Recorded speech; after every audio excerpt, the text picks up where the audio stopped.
बिहार बदल रहा है और ये बात सिर्फ कहने के लिए नहीं, इसे इम्प्लीमेंट होते हुए आप देखेंगे, क्योंकि हमारे बिहार के अंदर भी अब उतरेंगे फाइटर जेट। ये बात कैसे संभव हो सकती है? क्योंकि इस बात को संभव करने के लिए भारतीय वायुसेना और national highway authority of India यानी कि NHAI मिल करके काम कर रही है और फाइटर जेट उतारने की पूरी तैयारी चल रही है। और ये फाइटर जेट कहीं और नहीं, बिहार की सड़कों में उतरेंगे। आपको सुनकर के यकीन नहीं हो रहा है ना, लेकिन ये सच में होने जा रहा है। बिहार की ऐसी 3 सड़कों में आपके यानी कि नेशनल हाईवे के अंतर्गत आपके नेशनल जो हवाई जहाजों के लिए नहीं रनवे होते हैं उनको बदलने की शुरुआत की जा रही है।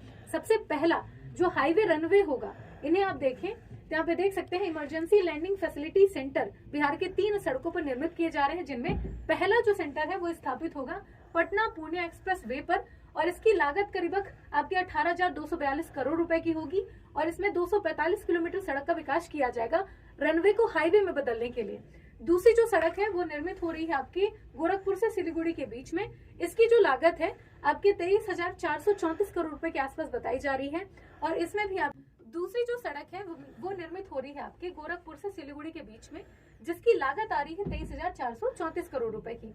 तीसरी जो सड़क है वो निर्मित हो रही है राम जानकी मार्ग में सीतामढ़ी से आगे बढ़कर नेपाल से भिट्ठा मोड़ के नरहिया के बीच में। और यहाँ पर अगर देखा जाए तो नेपाल सीमा में टच करते हुए जो बाउंड्री एरिया है वहां पर इसे विकसित किया जाएगा।